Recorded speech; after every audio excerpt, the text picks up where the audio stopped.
So here we have, this is the first topic of your EOT.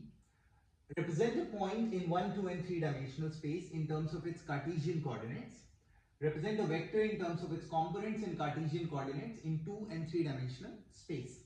So you have been given the page numbers as per your book and the figures which are there on those pages.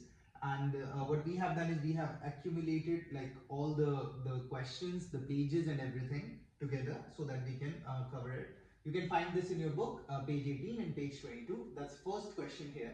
The first question says a force has an x component of 0.12 Newton and a y component of 0.16 Newton. Find the magnitude and direction of this force. So let's slowly analyze this.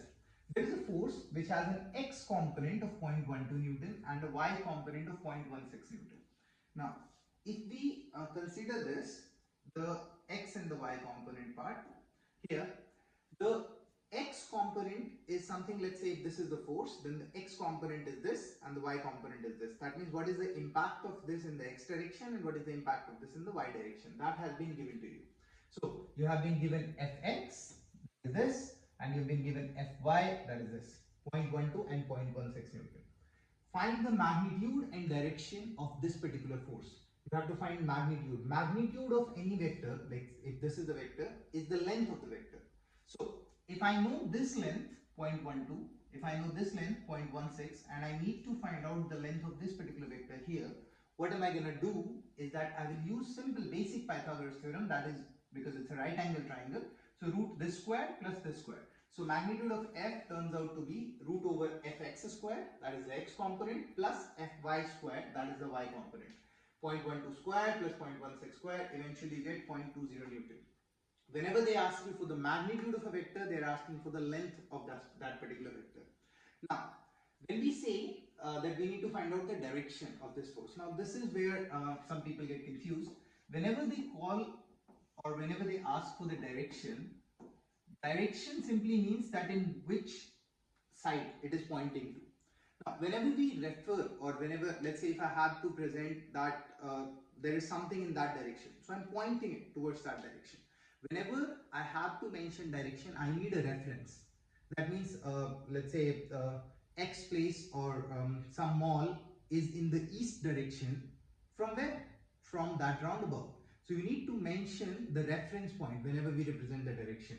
Here in the xy coordinate system, we take the reference point as either the x-axis or the y-axis. That's completely up to you. You can take the x-axis or you can take the y-axis. So let's consider that here we have taken the angle with the x-axis. Let us assume that angle to be theta. I know this, which is 0.16. I know this, which is 0.12. Which relation I can use where I have the perpendicular, that's the opposite, over the adjacent. So the opposite and the adjacent, I get tan. So I can use tan of theta becomes 0.16 over 0.12. Now some people ask like why tan? Why not sine? You can use sine or you can use cos as well. Now I know this 0.12, I know this 0.16. I have calculated this 0.20. I can place this here, 0.20. I have calculated this. If I have calculated this, now I can use any of the trigonometric ratios, whichever I want to. So let's say tan theta is 0.16 over 0.12. This comes out to be theta equal tan inverse 0.16 over 0.12, which will eventually turn out to be 53 degrees. Now, this is about tan. What if I want to use sine? Let's say if I want to use sine. So if I want to use sine, I will be using sine theta is equal to, sine is opposite over hypotenuse. So 0.16 over 0.20. And then theta becomes sine inverse 0.16 over 0.20. And when you will solve this, you will eventually end up at theta is equals to 53 degrees. So it does not matter what trigonometric ratio you want to use. You want to use cos, sine, tan, cosecant, does not matter. You can use any. It also doesn't matter where do you want to take the angle from. Here I am taking the angle theta. So theta is equals to 53 degrees from positive x-axis. I could have also taken the angle from sine, like y-axis. The only thing I would have to mention it here, that it will be from the y-axis or from the vertical. Here I can say that from the horizontal. So it does not matter from where you take the angle, which trigonometric ratio you use, as long as you are explaining or giving everything which is asked for in the question. The second question here is a displacement vector lying in the xy plane has a magnitude of 50 meters. So we have a displacement vector which is lying in the xy plane. So we don't have the z axis, it's just a single, like simple xy plane. So you don't even have to think about the z axis here. So you can just think of the xy plane, forget the z. Has a magnitude of 50 meters. What does magnitude means? From the previous question we know that magnitude means length of the vector. So that means this length of the vector is 50 meters and is directed at an angle of 120 degrees to the positive x-axis. So it is directed at an angle of 120 degrees to the positive x-axis. What are the rectangular components of this vector? 120 is more than 90, so obviously it's quadrant. Now, there are two ways of solving this question. One is that if you remember the formula, which is like x component is a cos theta, y component is a sin theta, etc. So this is what they have done here. Basically, the x component is given as magnitude of r cos theta, which is 50 cos 120 with negative 25, and y component is magnitude of r sin theta, 50 sin 120, which is 43.3, and eventually you can write the vector in this form, which is negative 25 meters x cap plus 43.3 y cap. Now, this is if you remember the formula, but I prefer it to do it like more in the, I prefer it to do it diagrammatically. So here, this is 120 degrees, and this is the length of the vector. This is 50, not 5, it's a mistake. Now, this is the vector, this is 120, this is 90. This part here would become 30 degrees. Now, if that is 30, I know that the x component, if I the, the x component would be this, and the y component is going to be here. So it's obvious that the x component is negative and the y component is positive. But if we go like with the triangle, this is 30 degrees, this is opposite, this is adjacent.